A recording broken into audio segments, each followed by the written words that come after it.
Centro de Innovación y Conocimiento. Índice catedrático.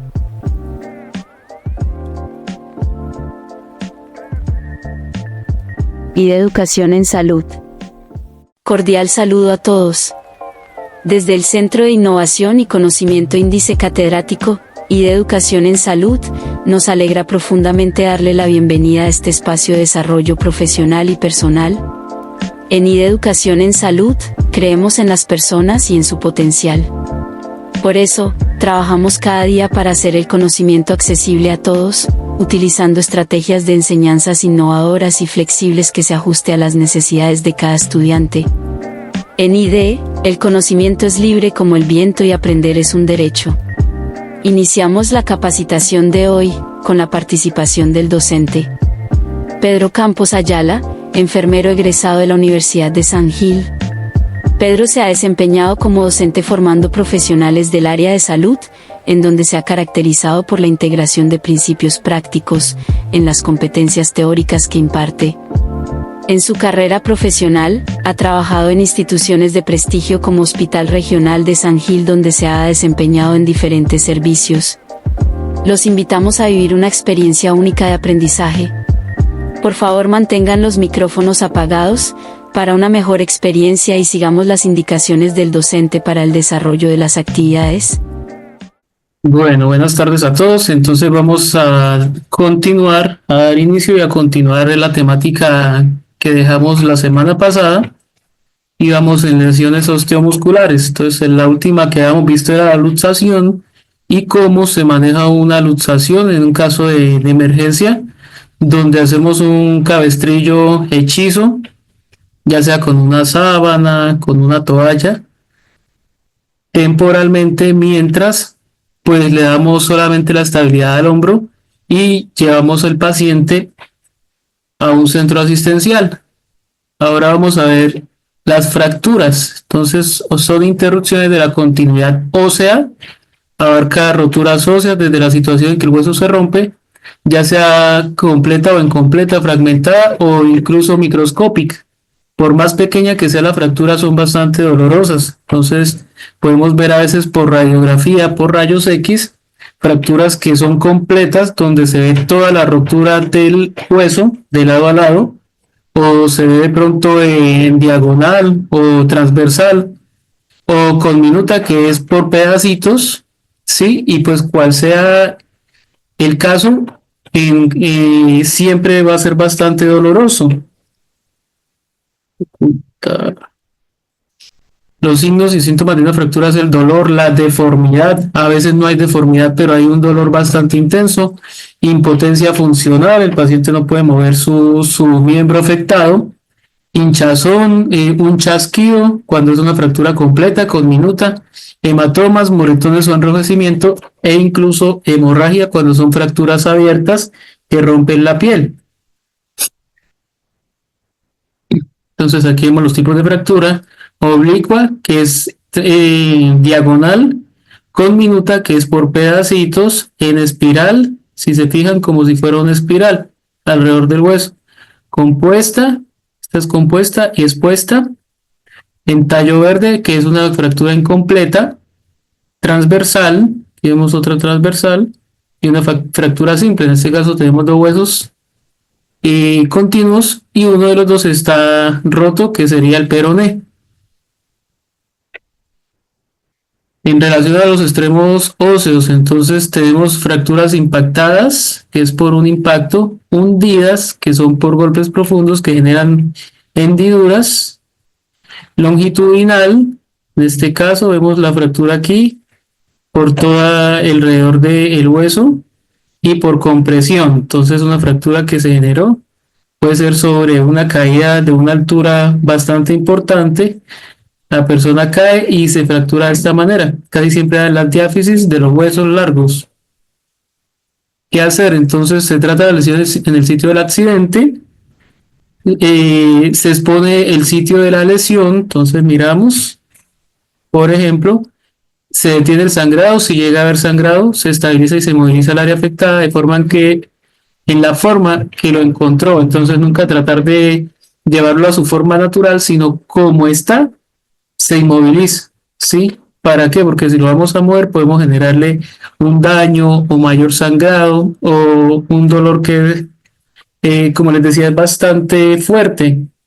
Aplique hielo o frío en la zona afectada para disminuir el dolor. Esto ayuda bastante. Entonces vemos que aquí está entablillado. Se coloca una superficie dura y con ayuda ya sea de vendas, de trapos, de toallas pequeñas, podemos inmovilizarlo.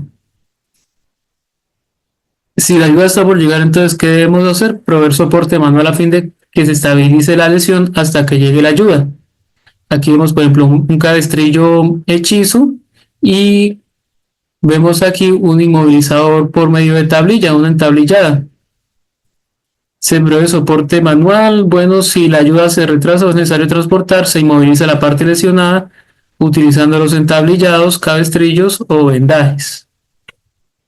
¿Qué no debemos hacer? Entonces, no debemos mover a la persona y en especial la zona fracturada, pues le vamos a ocasionar mayor dolor. Ya si de pronto la persona está inconsciente, pues y requerimos pasarla a una zona de seguridad, es diferente. En ese caso, pues es mejor, digamos, acordonar o buscar la manera de generar una zona insegura como segura, ya sea por medio de conos o de señalizaciones, a mover a la persona. No intentar recolocar el hueso dentro de la herida, puede causar más daños al paciente. Entonces, si hay una fractura expuesta, no hay que tratar de introducir nuevamente el hueso, sino dejarlo tal y como está. No se le debe dar nada de comer o de beber. Entonces, sabemos que si este tipo de personas pueden pasar a cirugía de urgencias o si lo requiere, si le damos de comer o de beber, vamos a aumentar el riesgo de broncoaspiración. Entonces, por eso muchas veces una cirugía programada requiere que las personas estén en ayuno prolongado, más de 8 horas o al menos 8 horas. Si hay amputaciones traumáticas, entonces otro tipo de lesión. Entonces puede haber una amputación, es la pérdida de la continuidad de una parte del cuerpo. Entonces pueden ser dedos de las manos, del pie, de un brazo, de una pierna, y esto pues ocurre como resultado de un accidente o lesión. Entonces aquí vemos, puede ser amputación parcial de mano, pueden ser varios dedos o un solo dedo, desarticulación del codo, del hombro, del interescápulo torácico, transhumeral, transradial, puede ser una parte de la pierna. Entonces si es solamente el pie, tipo simi. Si es parcial del pie, entonces es solamente medio, desde el tobillo, desde la tibia, desde la rodilla, desde el fémur. Puede ser hemipelvectoral, o sea, bien aquí sobre la ingle, o desarticulación de la cadera. Entonces, cualquiera que sea el tipo de desarticulación, es importante tener en cuenta de que va a haber sangrado. Cualquier miembro de estos está conectado a una rama o a varias ramas de vasos sanguíneos, tanto venosos como arteriales. Entonces, ¿cuáles son los primeros auxilios ante una amputación traumática? Entonces, en una amputación parcial queda parte de la conexión de los tejidos blandos y eso pues va también según la gravedad de la lesión. Se puede o no volver a conectar la extremidad parcialmente cercana. Cuando hay amputación de una parte del cuerpo con frecuencia se presentan complicaciones como hemorragia, el shock y la infección. La hemorragia y el shock depende mucho de qué parte del cuerpo está lesionado.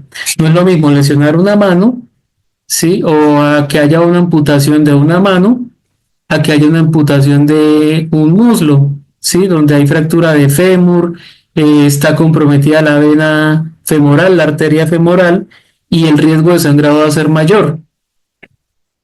En una amputación completa, entonces, es decir, la parte del cuerpo resulta totalmente cercenada. Dicha parte algunas veces se puede volver a conectar por medio de cirugía, sobre todo cuando se tienen los cuidados apropiados por la parte cercenada y el muñón o miembro residual. Entonces, ¿cuál es el muñón? Es la parte que queda conectada al cuerpo y la parte cercenada es lo que cae. Entonces, en este caso, este es el muñón y esta es la parte cercenada. es importantísimo, sobre todo cuando la persona se da cuenta, no crear falsas expectativas de pronto la posible implantación del segmento lesionado, ya que eso depende de muchos factores, ¿sí? Entonces debe pasar primero por un análisis médico, deben revisar ese miembro cercenado si puede o tiene posibilidad de volver a unirse a su cuerpo, o si hay algún factor determinante que no deje proseguir con el procedimiento. En una amputación traumática, entonces inmediatamente después de la amputación se deben prestar primeros auxilios con rapidez. Primero que todo, hay que controlar la hemorragia y prevenir el shock. Entonces, si es un miembro, por ejemplo, el miembro inferior, hay que levantar la pierna para evitar que haya mayor sangrado. Si es parcial, no hay que retirar la parte afectada. Entonces, que si quedó, por ejemplo, colgando la mano, tratar de arrancar, no. Eso aumenta dejarlo ahí aumenta las posibilidades para una reimplantación que logre unos mejores resultados. Siempre sí o sí se debe llamar a emergencias al 123 y si es posible el traslado inmediato al hospital. Si de pronto estamos, por ejemplo, en carretera y tenemos la posibilidad de vamos en un carro y echar a la persona o llevarla en un carro, pues inmediatamente la trasladamos.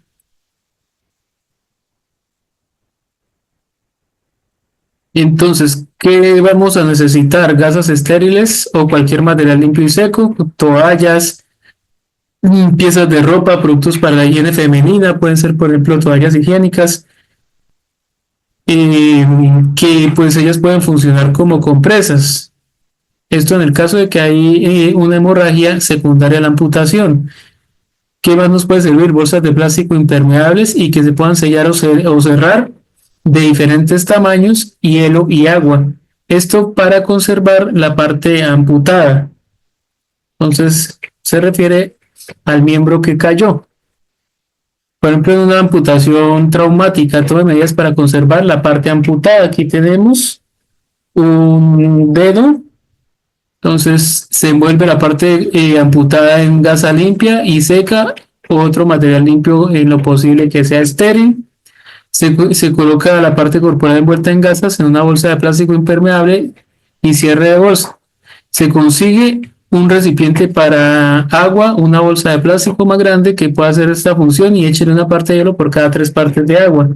¿Qué quiere decir? Que primero colocamos esa parte amputada, la envolvemos en gasa, la metemos en una bolsa, puede ser de sello hermético, y esa bolsa de sello hermético va a ir dentro de otra bolsa que va a contener hielo y agua.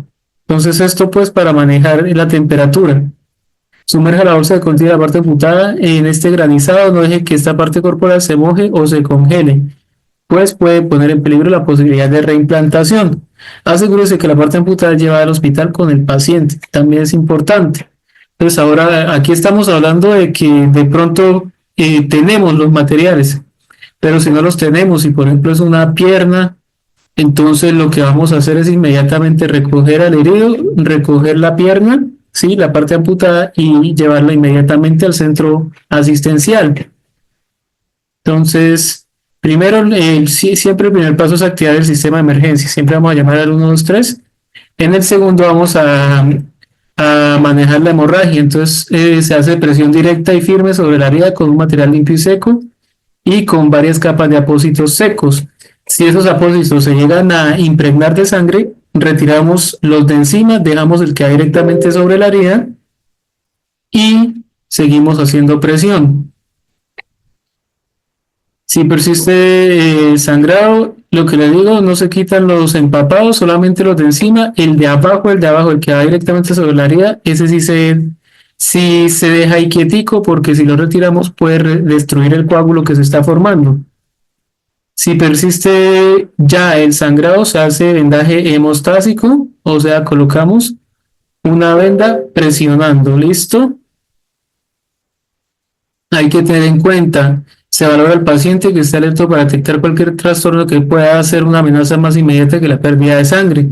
Entonces vamos a mirar que no haya riesgo de broncoaspiración, que es una de las principales complicaciones que se pueden dar. Se actúa para conservar la parte amputada solo después de que la hemorragia esté controlada.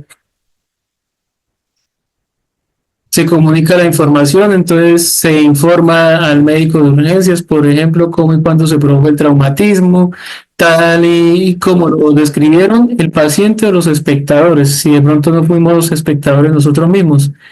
Se indican las medidas de primeros auxilios, qué hicimos, cómo atendimos a la persona y cuánto tiempo ha pasado.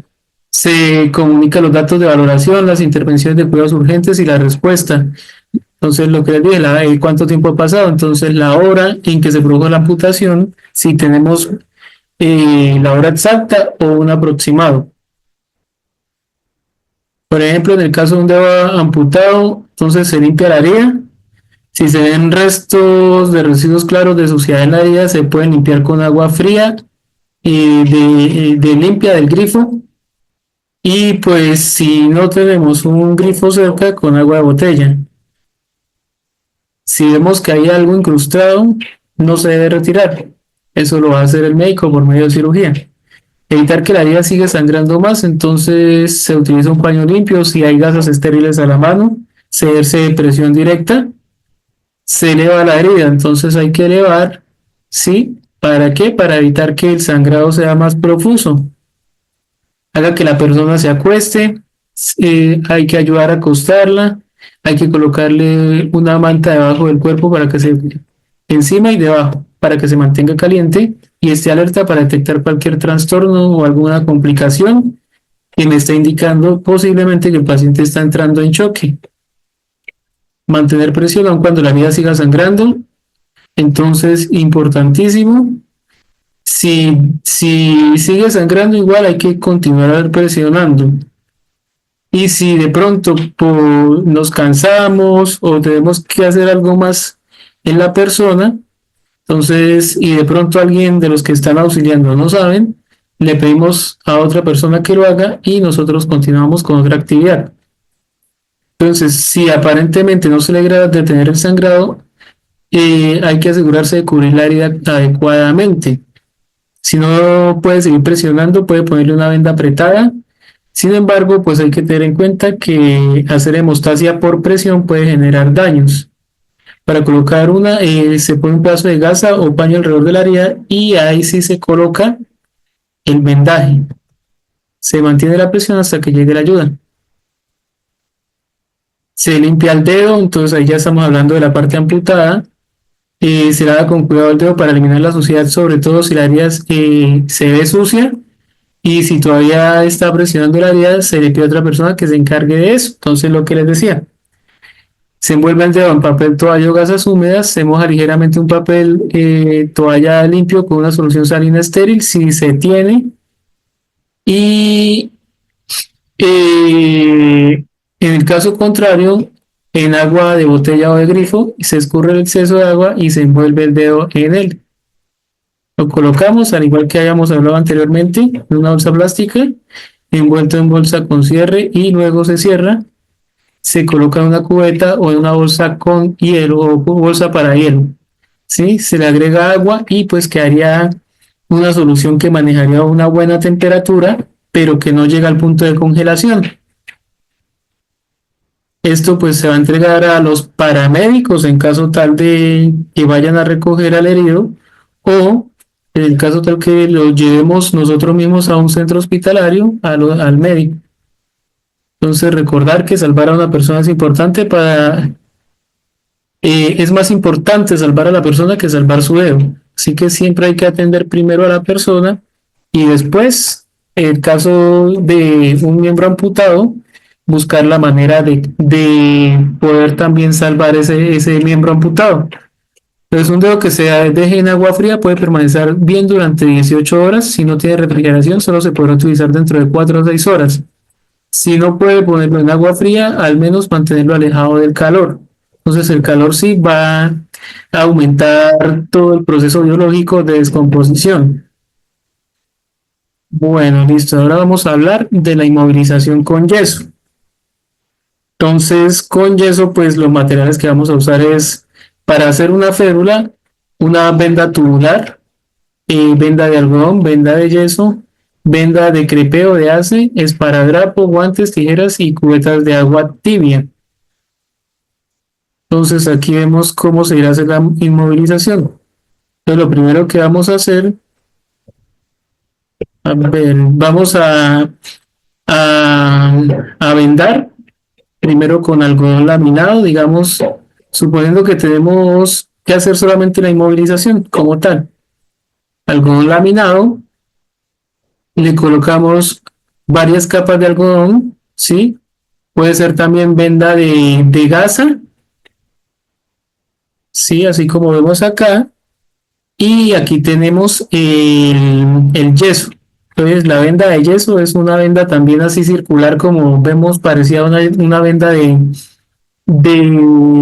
de gasa o una venda elástica, en fin. Entonces, lo que hacemos es colocar varias capas una sobre la otra hasta que se nos acabe la venda. Vamos a hacer una medida. Por ejemplo, aquí la medida va desde la rodilla hasta el talón, ¿sí? Entonces, al tener la medida, lo que vamos a hacer es colocar una capa sobre la otra, la vamos a poner sobre una cubeta de agua tibia, la levantamos y le quitamos el exceso de agua. Esta se coloca por debajo, ¿sí? Aquí el paciente está boca abajo, está en posición prono, y le damos la forma según la pierna del paciente, y finalmente lo podemos voltear y colocarle una venda elástica. Esto es para darle el sostén o la sostenibilidad a la férula. Entonces, así de esta manera hacemos una férula de yeso. Igualmente, pero con un brazo, entonces, de la misma manera, se le coloca su vendaje de algodón, se hace la medida, la mojamos, entonces hacemos varias capas, ¿sí? Si se fijan aquí, están las capas de la misma venda de yeso, perdón. Vemos desde acá hasta acá, la mocamos, le quitamos el exceso, la colocamos sobre el brazo, le damos la forma y, bueno, aquí estamos mirando, es una inmovilización total con yeso. Estaba mirando mal. Entonces, básicamente, lo que hacemos es darle vueltas para darle la forma como tal. Entonces, aquí quedó totalmente enyesada. Sin embargo, pues este procedimiento es más como para que ustedes miren, porque siempre lo hacen los médicos. Rara, pero muy rara vez lo hace, por ejemplo, un enfermero jefe en un servicio de urgencias. Casi siempre esto es de los médicos y deben ser médicos ortopedistas. Entonces, inmovilización con venda, esto sí lo podemos hacer nosotros. Entonces, ¿qué necesitamos? Vendaje de algodón, que es el que va a proteger la piel y las prominencias óseas, vendas elásticas, tubulares, adhesivas y de yeso rígido en caso tal. Entonces ahí vamos a utilizar, pueden ser vendas de 2 a 3 pulgadas para áreas articulares, 4 y 5 pulgadas para extremidades en áreas de poca articulación, 6 pulgadas para áreas que no presentan inmovilización, pero deben ser áreas grandes. Entonces, por ejemplo, para un brazo podemos utilizar vendas de 4 pulgadas, pero para una pierna y muslo ya son vendas más grandes de 6 pulgadas. Entonces eso varía. Aquí tenemos vendas de 6, 5, 4, 3 y 2 pulgadas, dependiendo de qué parte vayamos a vendar. Entonces tenemos vendajes circulares en espiral. Si se fija, va generando una espiral invertido. Entonces se hace una espiral hacia arriba y después se devuelve hacia abajo. En espiga, entonces tenemos vendas que suben, generan como una espiga y se ven así. Recurrente, entonces se va y se devuelve y se pasa sobre el mismo miembro. Esta sirve más que todo para cuando hay amputaciones. Aquí vemos un muñón. Creo que aquí más adelante hay otra imagen. En 8, entonces va a generar un 8 y se usa más que todo en las partes donde hay articulaciones. Vemos ahí una rodilla. Entonces vamos a verlo con más detenimiento. Vendajes circulares, ¿sí? Solamente van en círculo. Entonces sirve, por ejemplo, para hacer presión, para cubrir heridas luego de una curación. En espiral, lo que les decía, entonces llega y se devuelve. Entonces cuando llego aquí, al tope donde queríamos llegar, nos devolvemos haciendo el mismo tipo de presión. Entonces sirve para estructuras simétricas por anatomía como los brazos y los muslos. Espiral invertido, sí, es un vendaje que queda pues bastante estético, se ve bonito por decirlo así. En espiga, entonces lo que hacemos es cruzar hacia arriba, hacia abajo, hacia arriba, hacia abajo, hacia arriba, hacia abajo, hasta que al verlo ya completo se ve como una espiga.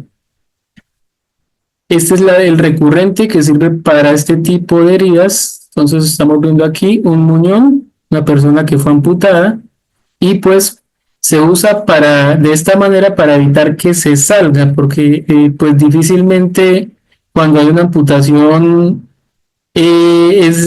se queda, a veces se sueltan con mucha facilidad. Entonces este es el tipo de vendaje que nos ayuda a que sobre un muñón se quede este vendaje sin que se caiga. Entonces, por ejemplo, las personas que han tenido pacientes con amputaciones que requieren sus curaciones, ¿sí? Amputaciones recientes, generalmente se les deja una venda en el muñón y pues esto va a ayudar a todo el proceso de la cicatrización y la forma que se le debe dar al muñón. Entonces, si han visto amputaciones de muñón, generalmente se ve cuadrada. Algunos cirujanos la dejan cuadrada, otros le dejan una forma convexa, pero pues la idea es que como sea el tipo de vendaje que le vamos a colocar, te va a ayudar a darle la forma a ese muñón. Este es un vendaje en 8, sirve para las articulaciones. En la primera imagen veíamos que era en una rodilla, aquí vemos que es en un tobillo. Sí, entonces se hace como generando un 8. Y aquí en un codo. Cabeza, ¿cómo se venda la cabeza? Entonces primero le damos unas vueltas a la cabeza y después hacemos similar a un vendaje recurrente, solo que nos vamos en cabeza. La venda que se usa más o menos es la de 2 pulgadas, o sea, la que le llaman 2x5. Entonces aquí vemos las vendas, que sería esta 2x5.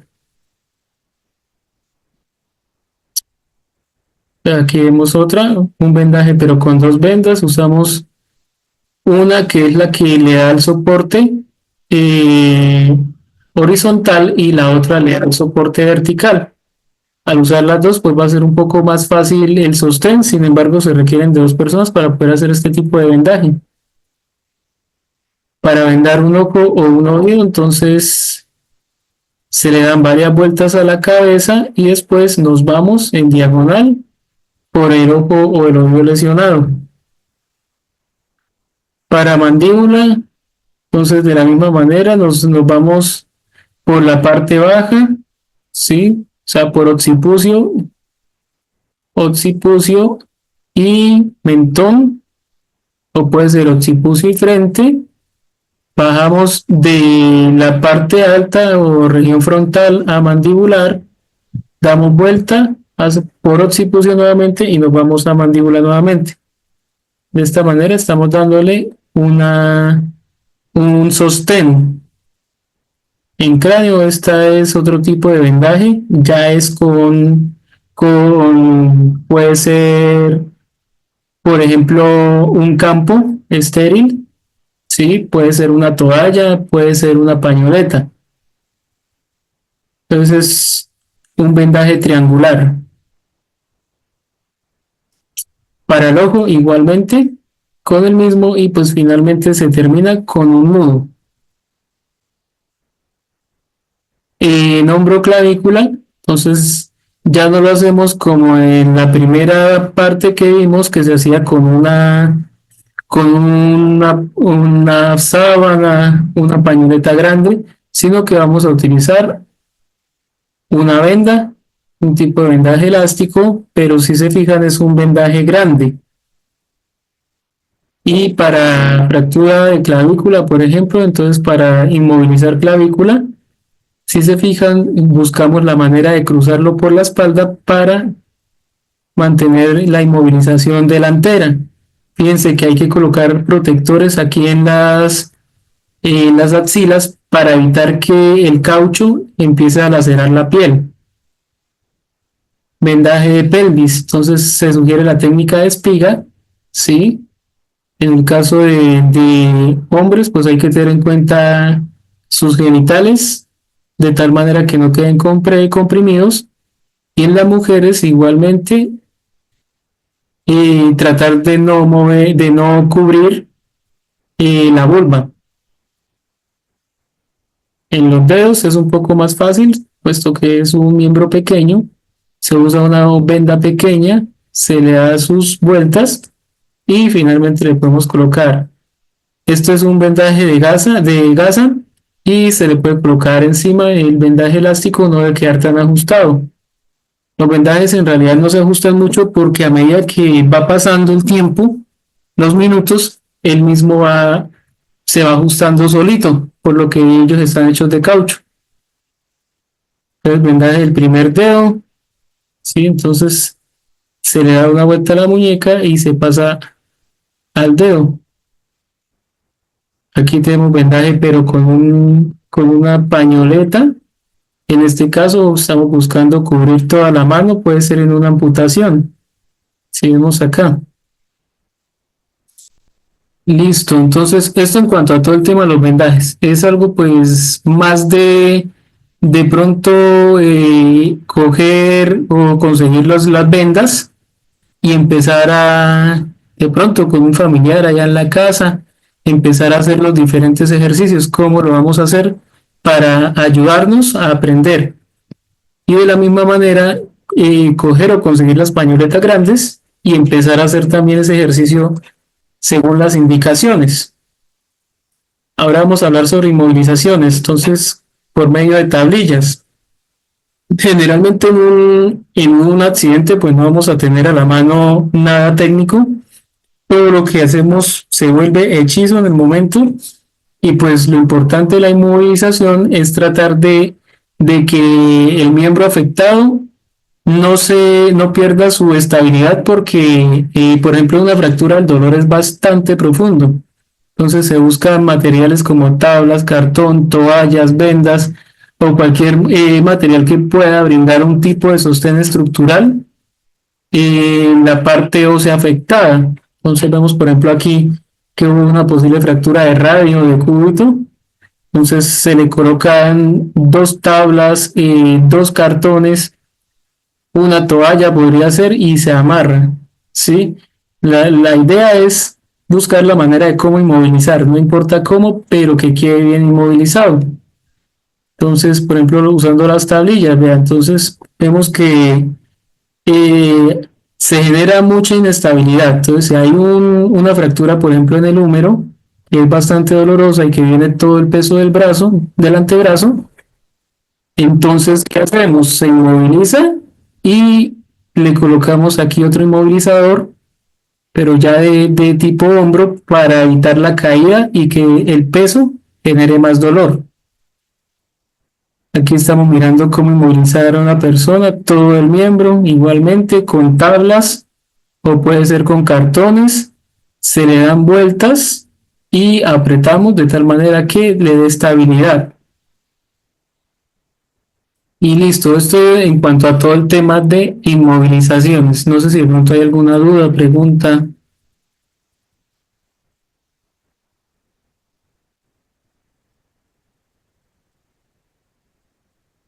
¿Todo bien?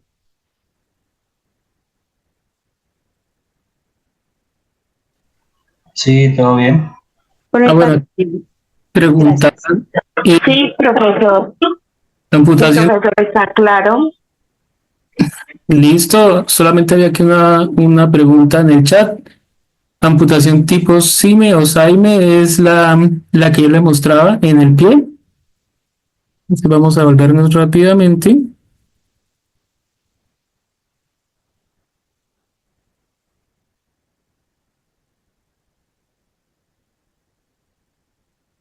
SAIME es como el nombre técnico, ¿sí? Entonces es una amputación mm, que se da prácticamente en la articulación del pie, ¿sí? Y ya la otra amputación de pie que se da es la de solamente amputación parcial. Y ya la otra amputación de pie es completa que se da o sea, hay una desarticulación del tobillo, ¿sí? En realidad, pues es un nombre técnico, amputación tipo Saime, pero pues ya sabemos que si se habla de Saime, estamos hablando de uno de los pies. Listo, profesor, muchas gracias. Bueno, y listo, nos vamos ahora sí con la unidad 4. Esta es un poco de emergencias especiales y atención de desastres. Entonces, son alteraciones de emergencia que afectan las funciones vitales. Entonces, vamos a ver, por ejemplo, que hay primeros auxilios en dificultad respiratoria. Hay ver qué tipo de dificultad respiratoria es. Entonces, examine las vías respiratorias, la respiración y el pulso de la persona. Si es necesario, hay que iniciar RCP. En ese caso, ¿qué hacemos con el paciente? ¿Cuáles son los primeros auxilios que le vamos a brindar? Entonces, aflojamos las prendas de vestir si están muy ajustadas para que el paciente pueda respirar más fácilmente. Ayudamos a la persona a administrarse cualquier medicamento formulado. Digamos, si es una crisis asmática, si es un paciente oxígeno requiriente, si es un paciente que sufre de EPOC, de enfermedad pulmonar obstructiva crónica. ¿Qué vamos a hacer? Inmediatamente a buscar sus medicamentos o a preguntarle a su familiar. Entonces, si es, por ejemplo, un paciente asmático, lo primero que vamos a buscarle es su salbutamol. Sí, si son pacientes epocosos, sus inhaladores, dependiendo de los que le hayan ordenado el especialista. La idea es en el momento tratar de estabilizarlo. Pacientes con este tipo de afecciones respiratorias, que son afecciones crónicas, siempre hay que buscar la manera de llevarlos inmediatamente al centro asistencial, a un hospital, y sobre todo, por ejemplo, a los niños. Yo siempre he dicho, los niños son una caja de sorpresas, entonces nunca esperemos a que si yo veo que el niño se me está como estabilizando en la casa, debemos así. No, es mejor de pronto pecar por exceso que por exceso de confianza. Sí, que por confianza. Entonces, mejor esperamos a que un médico ya lo examine y determine si el niño en realidad ya entró en una etapa que es fuera de la crisis o puede estar todavía en crisis. ¿Por qué? Porque ellos pueden hacer un edema pulmonar, por ejemplo, pueden hacer un paro respiratorio o cardiorrespiratorio fácilmente. Sí, entonces eso sí ténganlo muy presente. Con niños, con personas asmáticas, con hipocosos, es mejor que los vea ya un médico en el centro asistencial, independientemente de que de pronto hayan respondido a los primeros auxilios en casa, con ayuda del oxígeno, inhaladores o si de pronto tienen nebulizadores. Se continúa mientras tanto mirando la respiración y el pulso de la persona hasta que llegue la asistencia médica. No se supone que la persona ha mejorado si no se escucha, por ejemplo, sibilancias. ¿Cuáles son las sibilancias? ¿Quién me puede decir? Son, digamos, durante la respiración, son como unos silbidos que se escuchan. Entonces, las sibilancias son Parecidos. No. Como ruido. ruidos, entonces son esos ruidos respiratorios que me están indicando que la persona no está haciendo un intercambio gaseoso correcto.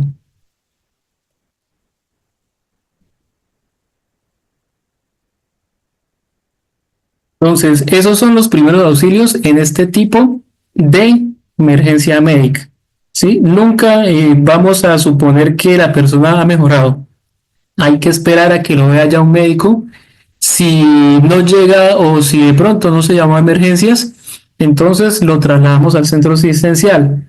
Nunca pequemos de confiados con este tipo de pacientes. Como les digo, son pacientes que terminan siendo una caja de sorpresas.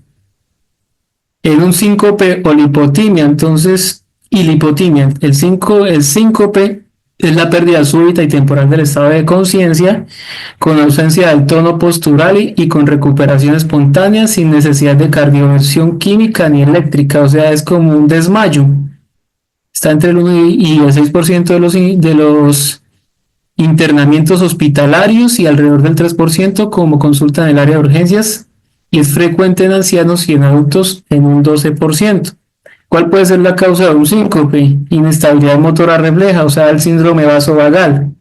O sea, a veces hacemos una mala fuerza y ¡pum!, desmayamos. Nos agachamos y hay un reflejo vasovagal y ahí nos caemos. Una hipotensión ortostática. Entonces, no sé si le ha pasado a alguien aquí que está recostado y se levantó rápido y se sintió como mareado y casi se cae. ¿Sí? Entonces, eso es un síncope por hipotensión ortostática. Se levantó e inmediatamente su tensión arterial se fue al piso. Enfermedades neurológicas, un gasto cardíaco disminuido, histeria de conversión, trastorno de conversión o hipoglicemia. Entonces son varias las causas.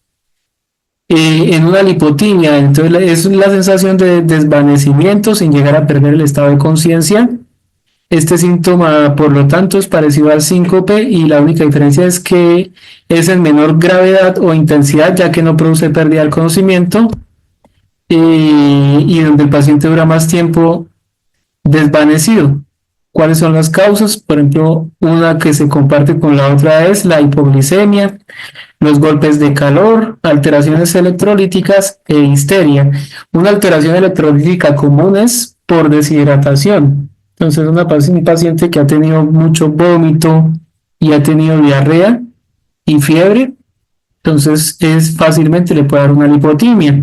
Un paciente que está cursando por un dengue fácilmente puede tener una lipotimia, pues debido a todo el desequilibrio hidroelectrolítico que está cursando. Entonces, ¿qué vamos a hacer? Vamos a colocar a la persona en posición de shock. Le aflojamos la ropa, le dejamos descansar la cabeza de la persona y colocamos a la persona en el suelo. Otra de las cosas, entonces, ¿qué más vamos a hacer? Se acuesta a la persona para evitar una caída brusca. En el caso de la hipotimia, en síncope difícilmente lo podemos hacer, ya que la caída es de inmediato. Pero entonces, si la persona cae, vamos a verificar que esté respirando normalmente. Si respira, actuamos como en las lipotimias y lo colocamos en posición lateral de seguridad hasta su recuperación. Y si no respira, está en una parada cardiorrespiratoria, se comienza el RCP y se llama el 112. Entonces, en la lipotimia, sencillamente vamos a elevar las piernas, aflojar la ropa si está muy apretada. Se crea un ambiente relajado y fresco, entonces si llega todo el mundo a mirar, no deja que fluya el aire, entonces vamos a decirle a la gente, despejen, que necesitamos que la persona que está en su lipotimia pueda respirar.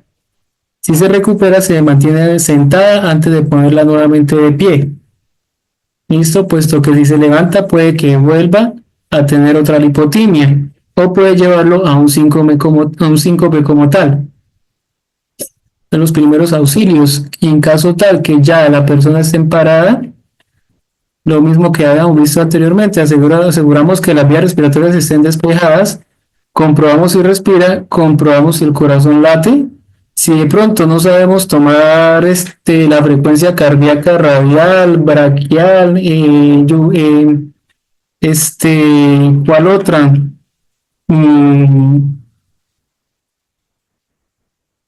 Carótida, que son como las más fáciles de conseguir, podemos colocarle el oído sobre el pecho y mirar o tratar de escuchar los latidos del corazón.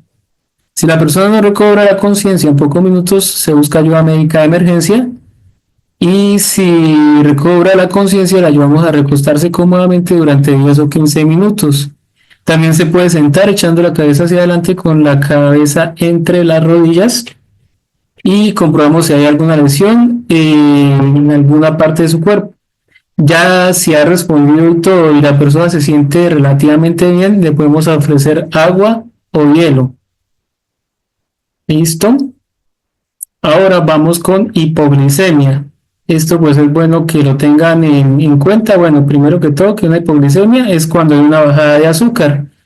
Los valores normales de glicemia en una persona están entre 70 y 110 miligramos por decilitro.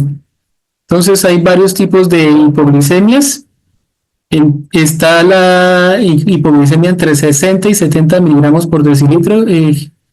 Se caracteriza por la triada de Whipple, síntomas de hipoglicemia que revierten con la administración de glucosa. Entonces ahí inician apenas los síntomas de hipoglicemia, ya vamos a ver cuáles son. Entre 50 y 60 miligramos por decilitro tenemos datos adrenérgicos, palpitaciones, palidez, temblor o ansiedad, y colinérgicos, sudoración, sensación de hambre y parestesias. Parestesia es sensación de hormigueo en los brazos o en las piernas. Son síntomas autonómicos, sistema nervioso autónomo. Y si está más abajo de 50, vamos a tener un paciente con dolor de cabeza, con alteración en el estado de alerta y el habla, visión borrosa e incluso focalidad neurológica. Entonces son síntomas neuroglucopénicos. En este caso, cualquiera que sea, pues los primeros auxilios que vamos a tener en cuenta. Hay que parar a la actividad que se esté haciendo y determinar la glucemia si es posible. Entonces le vamos a tomar una glucometría a la persona. Sí, digamos está en 62. Entonces se puede tomar azúcar, preferiblemente líquida. Sí. Entonces esa es la regla de los 15. Vamos a explicarla acá. Situación hipoglicémica no severa, ¿no? Entonces la regla de los 15 es ingiere glucosa, 15 gramos de glucosa. Sí, puede ser azúcar, bebida azucarada, un jugo de naranja. Esperamos 15 minutos y volvemos a medir. Si está menor de 70, pues quiere decir que la persona todavía está regular, o sea, no ha recuperado del todo. Podemos repetirla. Si está mayor a 70, quiere decir que la persona ya ha recuperado. Entonces, la ventaja de que sea líquido es que es de rápida absorción, fácil de tomar, sencillo de llevar y agradable de textura y buen sabor. Esta es una glucosa que venden, glucosa se llama así, 15 Hub, que bueno, creo que en el mercado se consigue en sobres de 15 gramos para mezclar con agua, ¿sí? Lo importante es que sean 15 gramos de glucosa. La persona se la toma y esperamos su respuesta.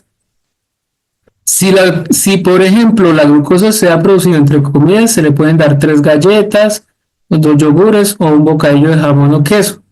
Antes de una comida se recomienda avanzarla y empezar por la fruta. Entonces, ¿qué quiere decir? Que si ya es la hora de la comida y la persona tiene signos de hipoglicemia, le vamos a adelantar la comida. Si es una persona diabética y tiene bomba de insulina, entonces hay que pararla e inmediatamente llevarla al hospital para que el médico, pues, lo que él va a hacer es va a determinar si ese paciente requiere todavía bomba de insulina, si hay que cambiarle las dosificaciones. Sin embargo, casi siempre los pacientes saben qué dosis van a manejar. ¿Listo? Entonces esto en cuanto a la hipoglicemia, la regla de los 15 gramos de glucosa, esperamos 15 minutos y volvemos a tomar. ¿Listo? Si a los 15 minutos no mejoró, nuevamente 15 gramos. Si ya no mejora, tendremos que llevar al paciente a un centro asistencial. Ahora, por ejemplo, otra de las condiciones bastante comunes es el infarto agudo de miocardio. Es el famoso infarto. Entonces, ¿qué es? Es la necrosis de las células del miocardio. El miocardio es el músculo cardíaco, o sea, el músculo del corazón. Como consecuencia de una isquemia prolongada. ¿Qué es una isquemia? Es la disminución del flujo sanguíneo arterial de un órgano. En este caso, el órgano sería el corazón.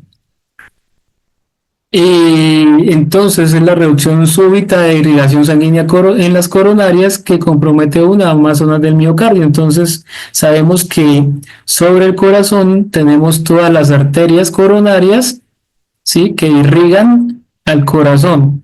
Cuando esa irrigación es insuficiente, inicia la isquemia, y cuando se prolonga, y empieza la necrosis. Van a dar una serie de signos y síntomas, como por ejemplo, ¿cuál es? Dolor interascapular, que se concentra en los omóplatos. Entonces, en la parte de la espalda, parte de atrás entre los dos omóplatos, se va a sentir un dolor intenso en el pecho, puede ser un dolor como quemante, aplastante, presionante, como si le estuviera pasando algo por encima, digamos un elefante, un bus. En el abdomen puede que haya un dolor en hipogastrio, bastante fuerte, molesto, dolor en el cuello con intensidad en el lado izquierdo y dolor en el brazo izquierdo, especialmente en la mitad de la extremidad y extendiéndose hacia arriba, o sea, en esta parte, ¿sí? Entonces la persona generalmente toma esta postura, que es llevarse las manos hacia el lado, hacia el pectoral izquierdo. Entonces hay que tener en cuenta que una de cada dos personas que mueren por ataques cardíacos mueren antes de la primera hora de haber presentado los síntomas. Todo segundo cuenta para salvar el músculo cardíaco. Muchos pacientes experimentaron los síntomas, pero ellos esperaron mucho tiempo. Entonces, si se espera mucho tiempo, puede terminar en la muerte. Pero en caso de duda, se marca a emergencias, 1, 2, 3. ¿Qué se hace si de pronto usted está pensando que puede que tenga un infarto agudo del miocardio? Entonces, si tenemos a la mano aspirina o ácido acetilsalicílico o ASA de 100 miligramos, cogemos una pastilla y se mastica y inmediatamente acudimos a urgencias. Esto pues para ayudar un poco, es un antiagregante plaquetario, para ayudar un poco en el tema de la obstrucción que se está presentando. Listo. Entonces, ante un infarto agudo de miocardio, un IAM, no es mayor lo que podemos hacer, pero lo poco que podemos hacer marca la diferencia. Ahora vamos con una ACV, accidente cerebrovascular. Entonces, ¿qué es? Es una afección que provoca graves lesiones cerebrales que pueden causar la muerte o secuelas físicas o mentales irreversibles. Entonces hay que saber reconocerlo tempranamente y esto va a ayudar a reducir considerablemente tanto las probabilidades de muerte como la discapacidad y las secuelas del mismo ACV. ¿Cuáles son los síntomas más comunes? La debilidad o adormecimiento de un brazo o una pierna o la mitad de la cara. Casi siempre se va a ver un hemicuerpo, ya sea izquierdo o derecho, afectado. Confusión o dificultad para hablar. Entonces usted le habla a la persona, él le trata de responder, pero usted logra captar que la persona se siente como confusa. Problemas para ver por uno o por ambos ojos.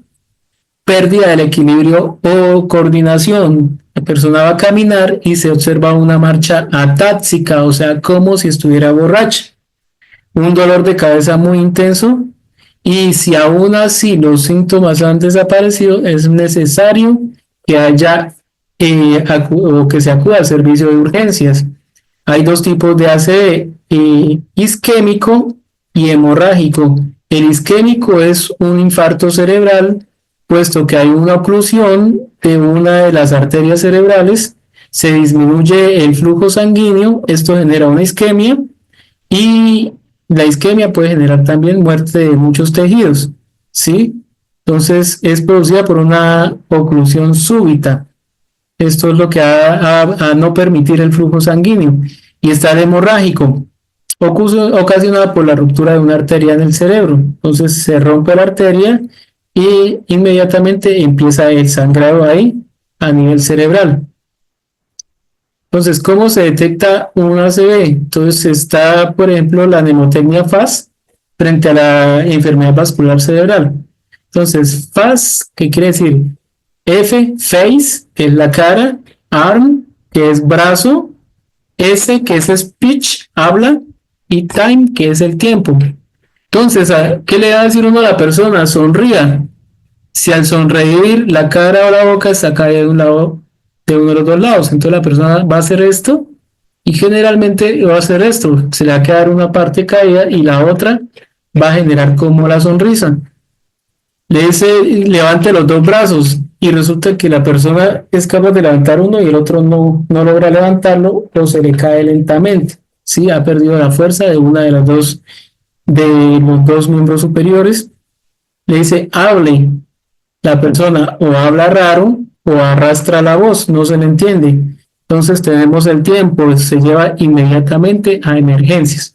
Entonces, si pueden, tomen un pantallazo a esto, es la estrategia FAST, donde uno va fácilmente a determinar dentro de la misma urgencia si la persona está entrando en un estado de accidente cerebrovascular.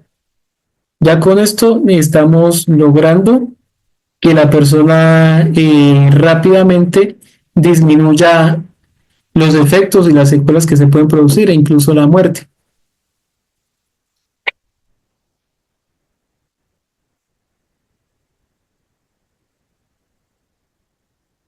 Listo.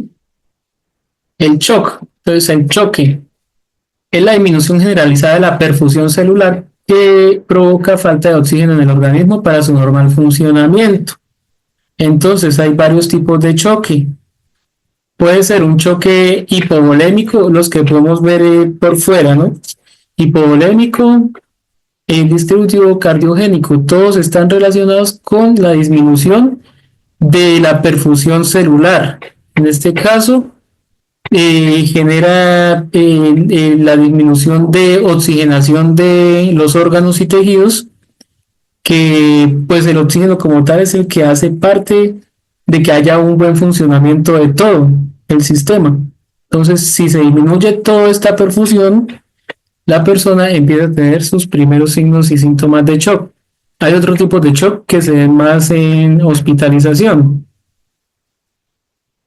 Entonces, los signos y síntomas, vamos a ver una persona pálida, fría, sudorosa, su nivel de conciencia se altera, entonces va a estar desorientado, las respiraciones van a ser rápidas y trabajosas, el pulso radial débil y el llenado capilar mayor a 2 segundos. Entonces, ¿cómo hace uno para saber cómo determinar si el llenado capilar se puso lento?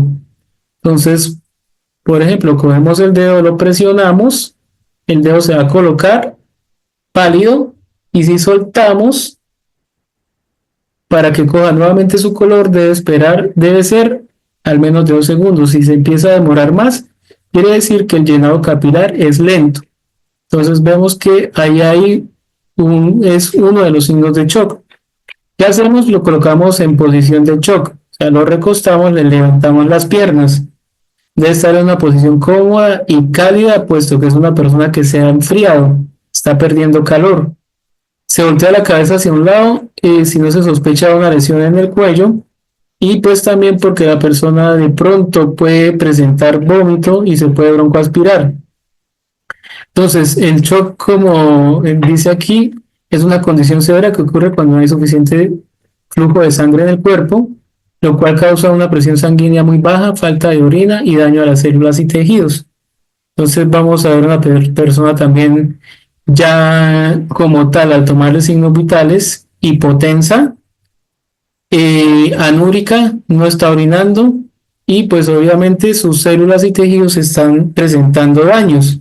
Una persona que posiblemente hay que internarla en una unidad de cuidados intensivos, colocarle inotrópicos, medicamentos para empezar a ayudar a generar nuevamente sus funciones vitales y pues también hay que corregir su daño. Listo. Otro tipo de emergencia. Convulsiones, hay convulsiones tónicas, clónicas. Hay otro tipo de convulsiones, más que todo estas son las que generan más alerta.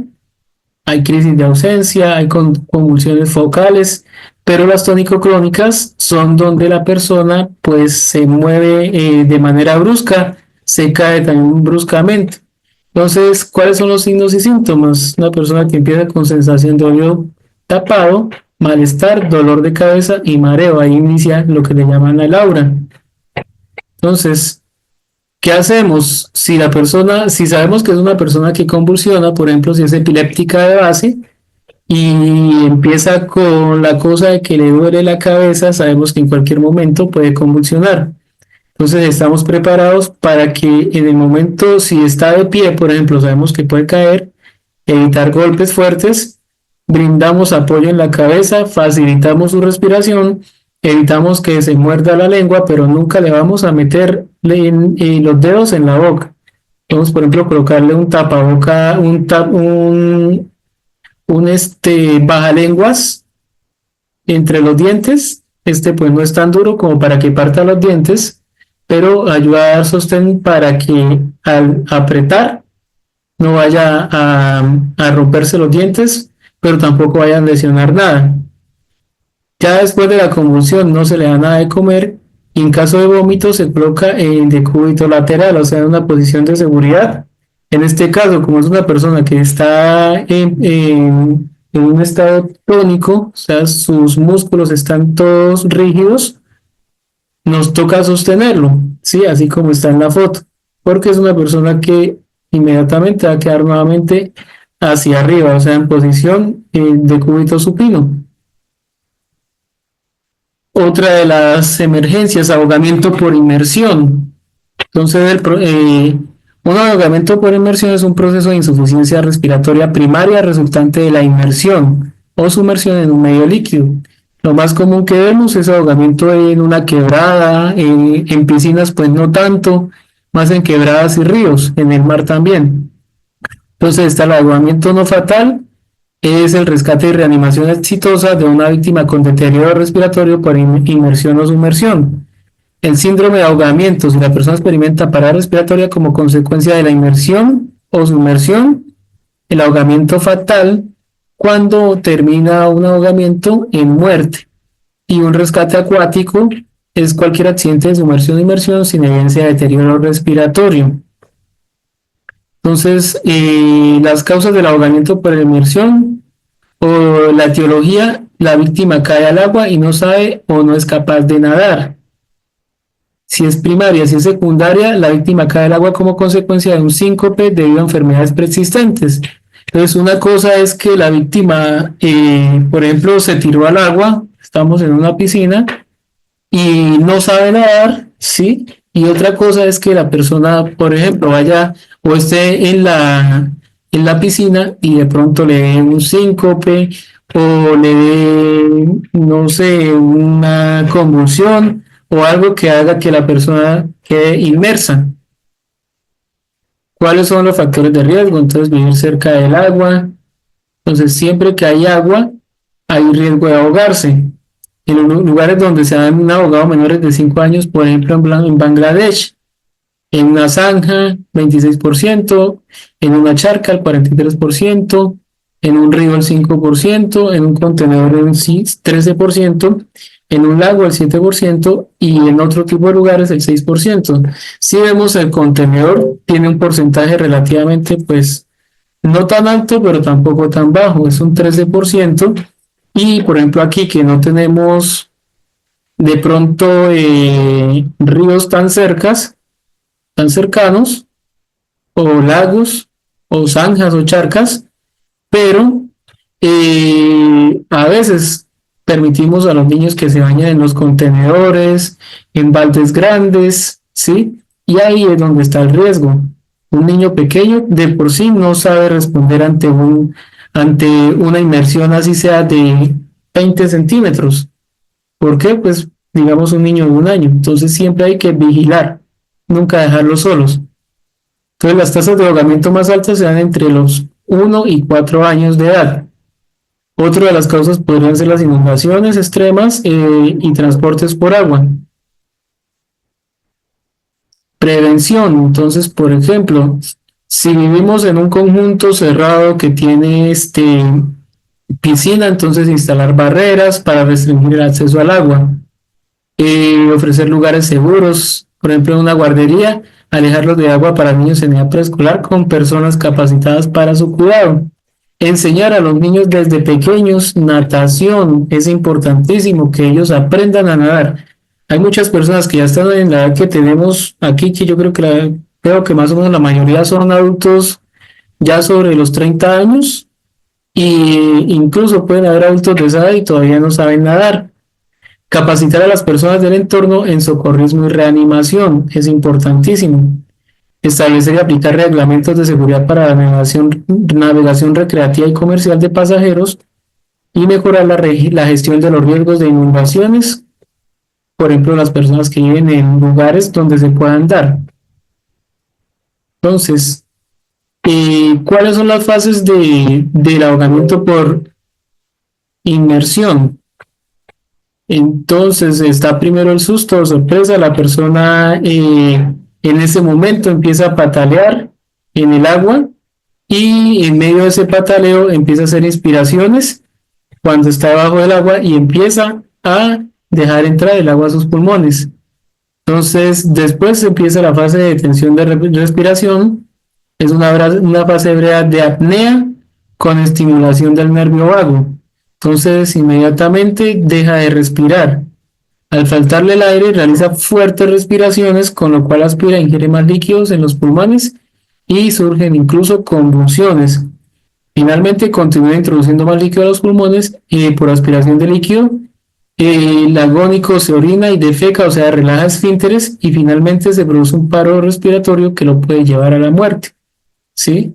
Entonces está la apnea, empieza la taquicardia, de la taquicardia pasa bradicardia. Entonces taquicardia son frecuencias cardíacas altas, bradicardia de frecuencias cardíacas ya bajas. Entonces pasa de un lado hacia el otro inmediatamente. Hay disociación electromecánica, que quiere decir que la parte eléctrica del cuerpo junto con toda la parte de movimiento no coordina lo uno con lo otro, ¿sí? Es una persona que chapalea, se mueve para todos lados y finalmente viene la parada cardiorrespiratoria. Entonces, en los primeros auxilios, ¿qué podemos hacer? Está la cadena de supervivencia, la prevención. Siempre debe haber prevención. Aquí vemos, por ejemplo, en esta foto, detrás de la señora, un flotador. ¿Sí? Reconocer el ahogamiento. Entonces, cuando la persona está pidiendo ayuda, está levantando una mano y vemos que cuando la persona levanta la mano, se empieza a hundir. Entonces, sabemos, ojo, algo está pasando ahí. Proporcionar flotación para evitar la inmersión. Entonces, lo primero que debemos hacer es coger el flotador y tirarlo. En caso tal, tratar de sacar del agua solo si se sabe hacer. Si no sabemos nadar, o si sabemos nadar pero no sabemos rescatar, entonces una de las cosas que podemos hacer es, por ejemplo, acercarnos a la persona, ¿sí? Y no lo suficiente como para que nos pueda agarrar, pero sí acercarle el flotador para que la persona se agarre el flotador. Si se agarra de nosotros, entonces nos puede hundir y terminamos los dos ahogados, y brindar atención médica si es necesario. Entonces, cuando sea inseguro, dejarlo por profesionales. ¿Qué es un lugar inseguro? Una playa, un río, una quebrada. Un lugar un poco menos inseguro sería una piscina. Entonces, la respiración boca a boca.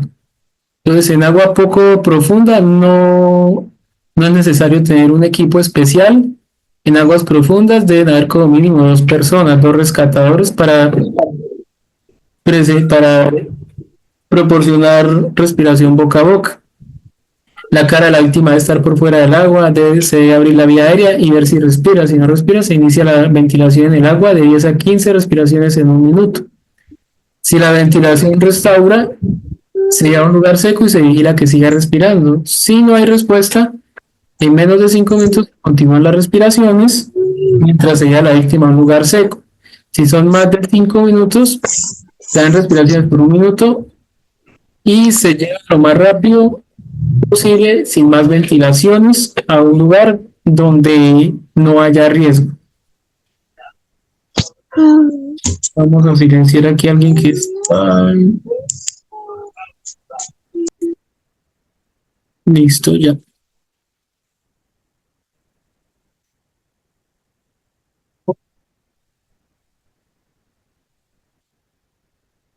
Listo, entonces tener en cuenta todo esto. De todas maneras, como digo, si no sabemos nadar, obviamente no nos vamos a meter porque vamos a hacer entonces 2 ahogados. Si sabemos nadar, pero no sabemos rescatar en el agua, entonces lo mínimo que podemos hacer por la persona que se está ahogando es acercarle el flotador para que esa persona al menos se agarre de él y mientras llega una ayuda profesional, entonces tenga al menos cómo poder respirar mientras está en el agua. ¿Listo? Ahora, primeros auxilios por factores ambientales. Está, por ejemplo, la insolación. ¿Qué es la insolación? Es cuando nos hemos expuesto muchas horas al sol. ¿Cuáles son los signos y síntomas? Náuseas, vómitos, dolor de cabeza, un calor generalizado, piel caliente y reseca, convulsiones, alteración del estado de la conciencia, debilidad, calambres musculares y temperatura mayor a 39.4 sin que ésta sea necesariamente una fiebre. ¿Qué hacemos? Entonces vamos a tratar de eh, quitarle calor a esa persona. ¿Cómo lo hacemos? Podemos utilizar el ventilador, aplicar compresas frías, elevar los pies y administrar líquidos. Sí, la persona debe estar recostada. Entonces se refresca rápidamente al afectado, usamos un baño con agua tibia o fresca y lo llevamos al hospital más cercano. Ay, ¿qué pasó acá?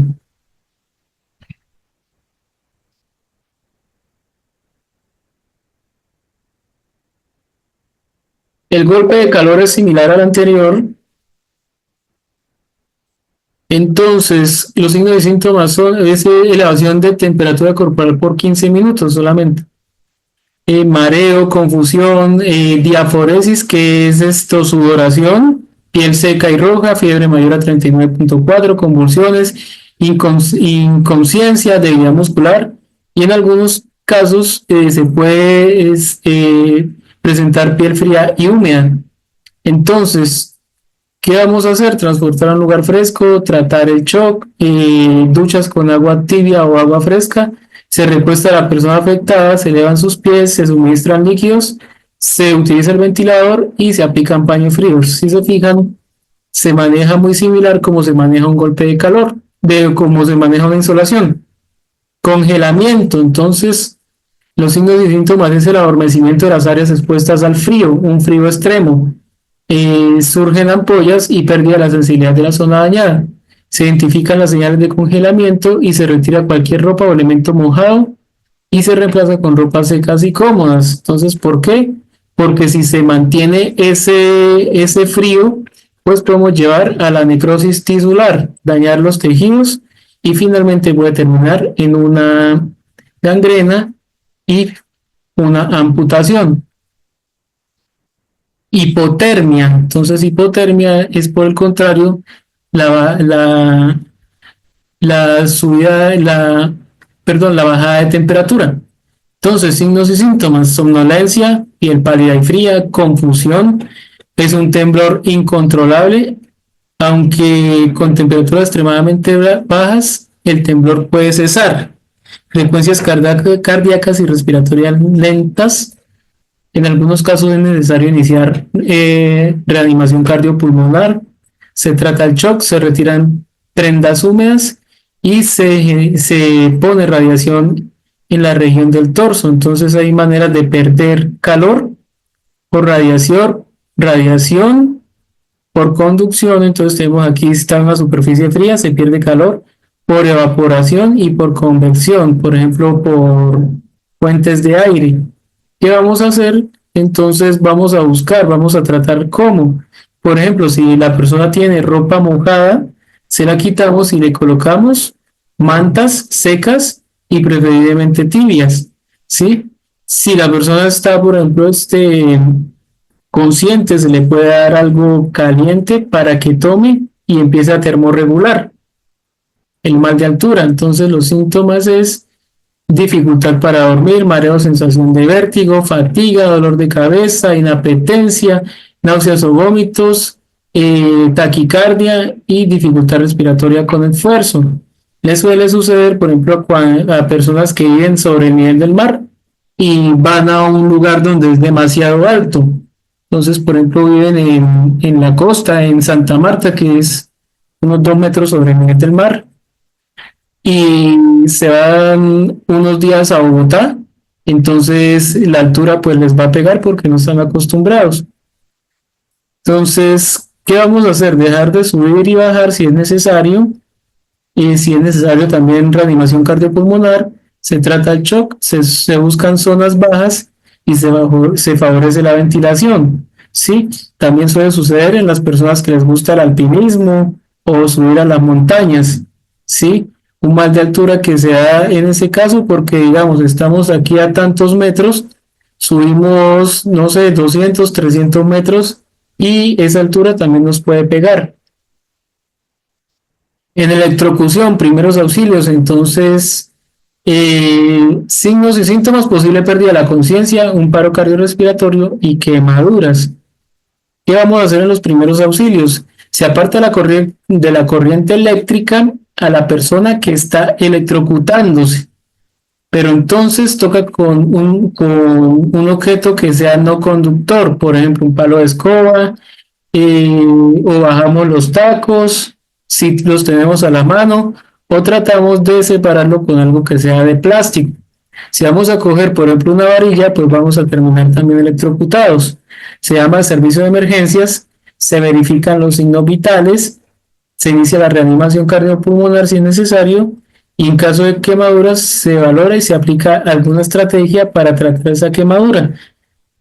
Si no se recibe respuesta rápida, trasladamos a la persona al centro de salud más cercano.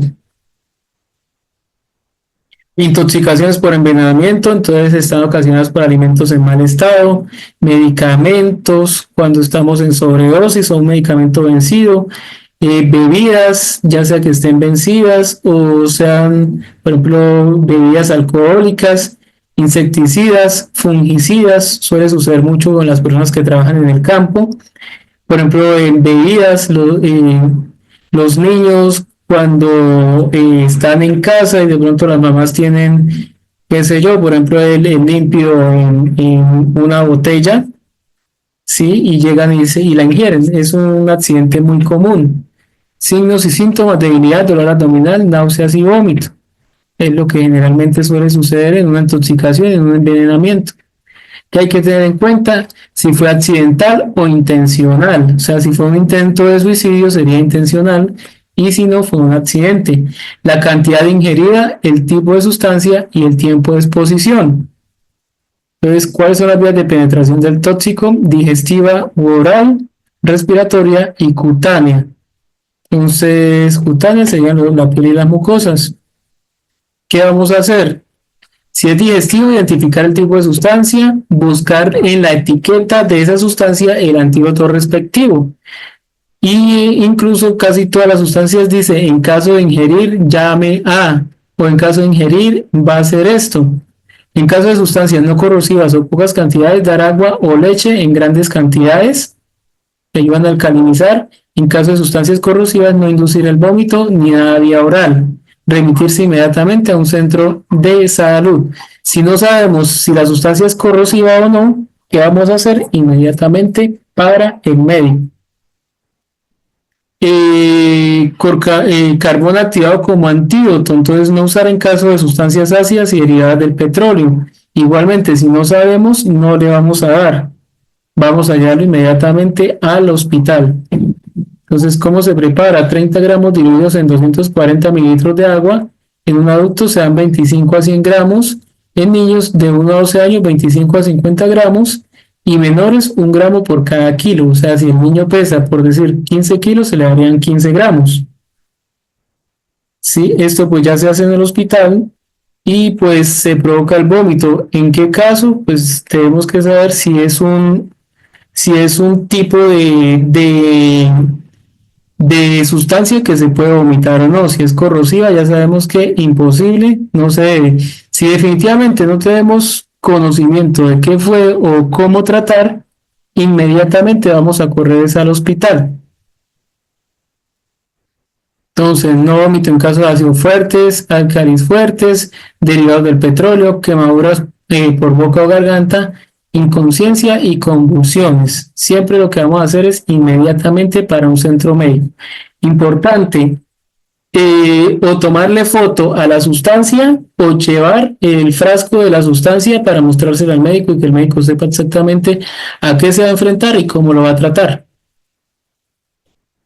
La parte respiratoria, entonces vamos a mantener libre las vías respiratorias, ventilar el lugar, sobre todo si es intoxicación por inhalación y lo que les digo, trasladar a la víctima a un lugar ventilado.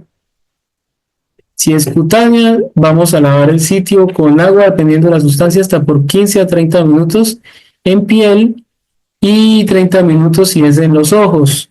Retirar la ropa y colóquela en funda plástica. Listo. Lesiones por picaduras. Entonces, por ejemplo, aquí tenemos un escorpión. A diferencia del alacrán, el escorpión tiene un aguijón doble y el color es marrón. Los alacranes son oscuritos, son marrón oscuro o negros. ¿Sí? Hay unos que se parecen mucho, un alacrán o un escorpión. Si se fijan, las pinzas de los escorpiones son largas y finas, mientras que los alacranes, las pinzas son cortas y redondeadas o ovaladas, no son tan grandes. ¿Sí? Hay que tener en cuenta para poderlos identificar. Si por ejemplo hay una picadura de un insecto, si tenemos la posibilidad de tener ese insecto, llevarlo para que el médico sepa y pueda identificar el agente. Signos y síntomas en una araña: dolor, enrojecimiento, hinchazón; en garrapatas, dolor, tumoración y enrojecimiento; escorpión, dolor intenso y estado de shock. Y es lo especial si es alérgico a abejas u otros insectos. Entonces, por ejemplo, también, si la persona es alérgica a las abejas, a las avispas, esto lo puede llevar rápidamente a la muerte. Entonces hay que actuar rápidamente, lo más que se pueda. Primeros auxilios: lavar, desinfectar y aplicar compresas en el caso de la picadura de una araña con bicarbonato o amoníaco. Si es posible, atraparla, lo que les decía, para poder determinar cuál es el agente. Si quieren, le pueden tomar pantallazo a esto. Garrapatas, se aplica aceite, petróleo o cloroformo sobre la picadura. En un escorpión se inmoviliza el miembro afectado y se solicita ayuda médica. Y en casos especiales se desinfecta el área, se aplica hielo. En caso de dificultad respiratoria, colocar en decúbito lateral, o sea, en posición de seguridad. Y si cuenta con inyector de adrenalina, aplicar la dosis que suele ser 0.3 mililitros, o sea, 300 microgramos. ¿Sí? Otra dosis que se puede aplicar es media ampolla, ¿sí? Que vienen siendo 500 microgramos.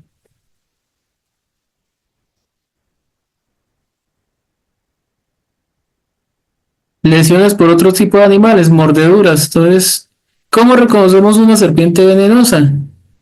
Entonces, sabemos que se dividen en culebras y en víboras. Las culebras no son peligrosas, las víboras sí. Las culebras tienen una cabeza redondeada, las víboras tienen cabeza triangular. ¿Sí? Entonces eso. Por otro lado, la cola se afina gradualmente en las culebras, en las víboras la cola se afina abruptamente, o sea, va de un momento a otro, se vuelve fina. Los ojos, las pupilas de las culebras son redondeadas, de las víboras son elípticas.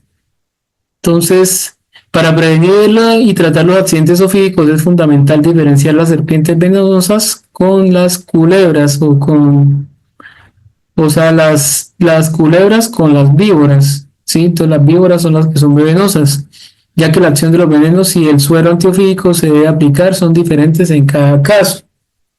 Entonces, signos y síntomas: la huella de los colmillos, enrojecimiento con triada de inflamación y riesgo de infección, dolor de cabeza, mareo, náuseas, fiebre, respiración anormal y pulso rápido.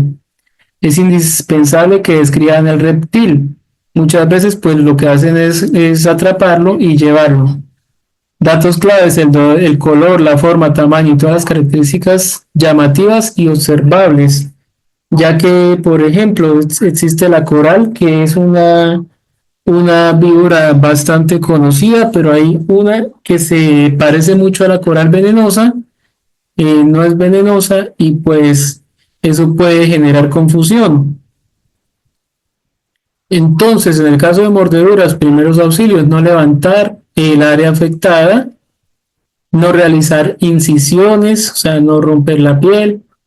En caso de ser necesario, se puede succionar el veneno, ¿sí? No nos va a hacer daño. Podemos succionarlo, ¿sí? Aplicar un torniquete no tan apretado, aplicar frío en el área comprometida, limpiar el área afectada y cubrir.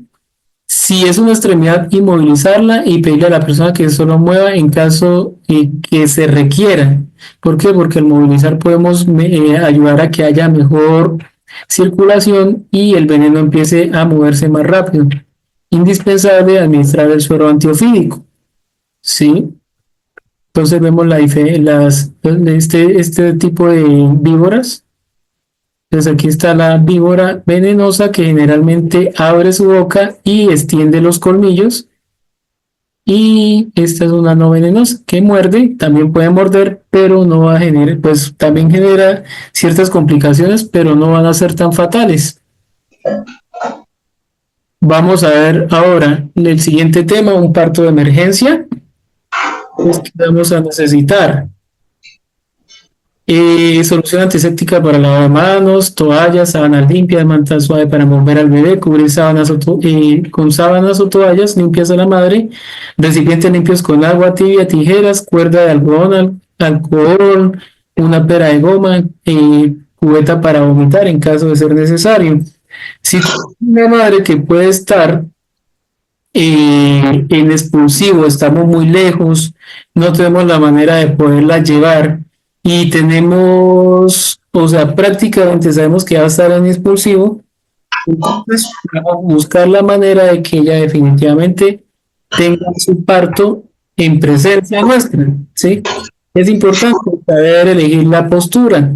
Puede ser cuadrupedia, ¿sí? Lo que llamamos cuatro patas, cuadrupedia, semisentada, esto pues generalmente es en cama obstétrica, ¿sí? De pie o tumbada de lado. Hay mujeres, por ejemplo, las indígenas, ellas paren es acurrucas, ¿sí? Entonces se inclinan.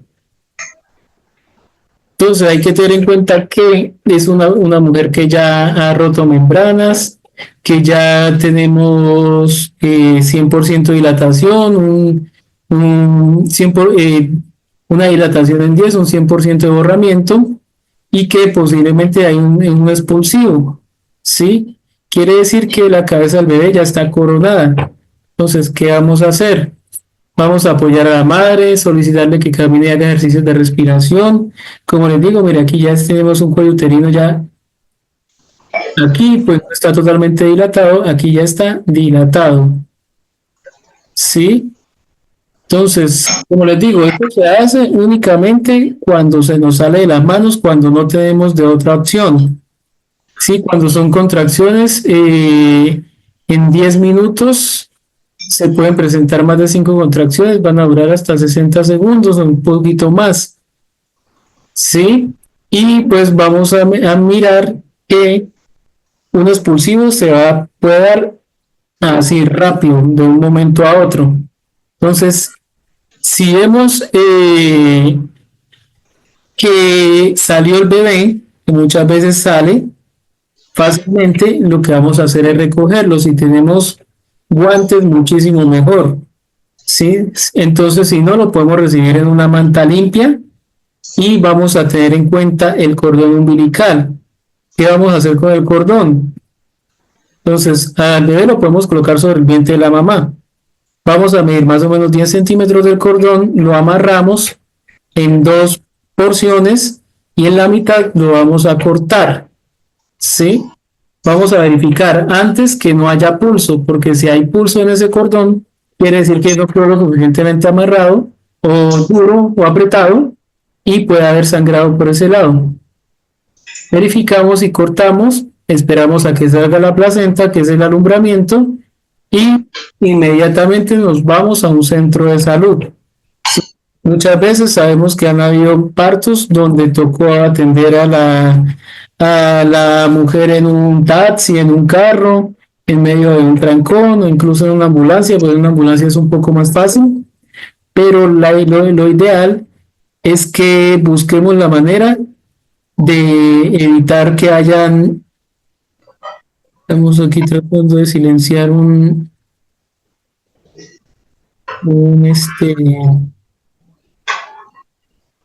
bueno, evitar que hayan complicaciones.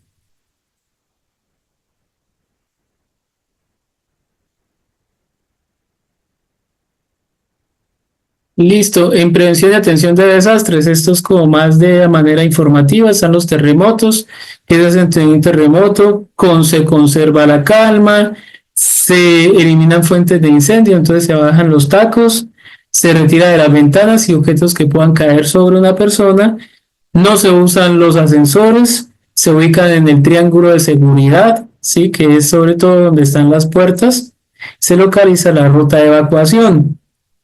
En incendios igualmente se va a conservar la calma, se identifica qué originó el incendio, se emiten señales de ayuda, se usa el extintor si lo sabemos usar, ¿sí? En el extintor siempre se va a apuntar hacia la raíz del fuego, nunca sobre el fuego. Se obedece las indicaciones del personal capacitado y se usan las rutas de evacuación, no se usan tampoco ascensores. Se humedece un trapo y se cubre nariz y boca en caso tal de que haya mucho humo. Y si el humo es muy denso, entonces nos vamos a dirigir por el suelo. Nunca vamos a caminar de pie porque nos vamos a empezar a asfixiar. Entonces ahí tenemos los tipos de extintores. Los verdes son es un extintor de agua vaporizada para papel, madera y textiles.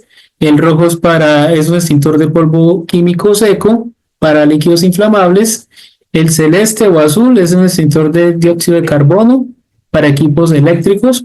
El amarillo es para químicos, es un extintor de químicos húmedos para metales combustibles. El negro es un extintor de polvo químico especial para aceites y grasas vegetales y animales. Se usa mucho en los restaurantes. Entonces, ¿qué hacemos? Jalamos la palanca, ¿sí? La quitamos, apuntamos en la raíz del fuego y dirigimos la descarga. En inundaciones se mantienen pendientes los avisos oficiales, se desconecta la energía eléctrica, se mantiene en sitios elevados como las azoteas, segundos pisos, etcétera, mientras llega la ayuda de las autoridades y si hay riesgo de un desvale, se evacúa la vivienda. En tornados, esto pues es más en Estados Unidos a manera de información o en lugares donde se dan tornados como en las playas del Caribe, en las Antillas mayores y menores. Tener a la mano los artículos de emergencia como radio, primeros auxilios, linternas, cerrar puertas y ventanas, protegerlas en caso tal con cinta adhesiva en forma de X, retirar antenas de televisión y objetos colgantes, tener a la mano ropa abrigante e impermeable, limpiar la azotea y desagües, canales y coladeras, cerrar las llaves del gas y agua, quitar la luz y mantenerse informado por medio de los medios de comunicación. La cadena de custodia, esto ya rápidamente vamos a hablar. Entonces, es importante la cadena de custodia, por ejemplo, en un accidente de tránsito, en un accidente donde se requiera tener algún material probatorio de lo que sucedió. Por ejemplo, un herido por arma de fuego, un herido por arma cortopunzante, un accidente de tránsito, una caída que no se sabe si fue accidental o provocada. Entonces, en el descubrimiento es el hallazgo in situ del indicio o evidencia física sin modificar su posición y característica física. Si es una persona que sabemos que murió, la dejamos quietica, no vamos a mover absolutamente nada y tampoco vamos a tocar nada.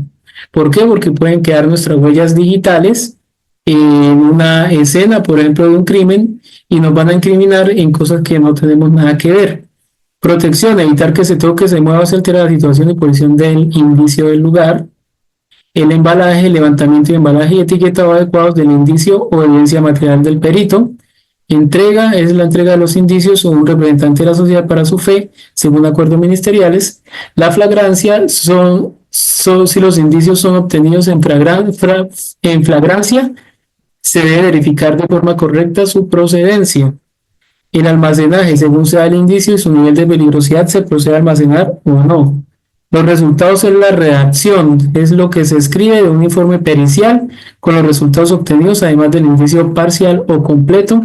Y la certificación es luego de que la representación social de fe de los indicios se certifiquen y se entregarán a los peritos correspondientes. Entonces está la cadena de custodia donde cogemos la evidencia o el material probatorio, ¿sí? Pasos para recolectar la muestra. Entonces se diligencian los rótulos, se usa sí o sí un lapicero de color negro de punta fina que no sea borrable. No se permiten enmendaduras ni tachaduras y se escriben los datos de historia clínica, número de muestra, en letras y números, por ejemplo, muestra 1 en letra y el número 1. Se diferencia el sitio anatómico de la toma de la muestra, fecha y hora de recolección, nombre del médico que toma la muestra y se embala en bolsa de papel y luego plásticas. Esto puede ser importante porque, como les digo, si nosotros estamos o presenciamos un accidente de tránsito o un accidente donde sobre todo hubo fallecidos, es importantísimo no alterar la escena y no la alteramos cuando nosotros no movemos absolutamente nada. La muestra generalmente se almacenan libres de humedades que puedan con el paso del tiempo verse alteradas y se deben entregar pues ya sea a un laboratorio clínico especializado para este tipo de muestras. Entonces, los tipos de elementos pueden ser armas cortopunzantes, líquidos, ropa, cabellos, pelos, fibras, lazos, cuerdos, sogas o muestras secas. Entonces, vuelvo a lo mismo, por eso es que no debemos tocar ni manipular ni modificar nada porque estaríamos modificando la escena. Y listo. Así pues terminamos con todo lo que tiene que ver con primeros auxilios. Esto pues es muy básico, pero nos sirve y nos da una idea y un indicio de todo lo que podemos hacer nosotros al auxiliar una situación cualquiera que sea. Entonces es importante que tengamos pues todos estos principios. De una u otra manera podemos ayudar a una persona en X situación, ¿sí? Ya teniendo al menos uno la idea, cuando se presente ya sabemos al menos cómo vamos a actuar o cómo no debemos actuar, según sea el caso. ¿Listo? Entonces, bueno, agradeciéndole a todos los presentes toda su atención. Queridos participantes, hemos llegado al final de esta enriquecedora capacitación en el Centro de Innovación y Conocimiento Índice Catedrático y de Educación en Salud. Quiero agradecerles profundamente por su compromiso y participación activa. Su dedicación no solo enriquece su aprendizaje, sino que también fortalece el propósito de nuestra misión, brindar formación continua y de alta calidad que se adapte a las necesidades del sector salud y de la comunidad en general. Nuestra promesa es seguir innovando y ofrecer formación de calidad, garantizando que cada uno de ustedes esté preparado para enfrentar los retos de su profesión con excelencia y empatía. Estamos comprometidos a ser su aliado en este camino de formación continua. Su éxito es nuestra mayor satisfacción. Para temas académicos, capacitaciones, cursos y certificaciones, comunicarse al 321-316-2248. Gracias por confiar en nosotros. Los espero en nuestras próximas capacitaciones. Hasta pronto.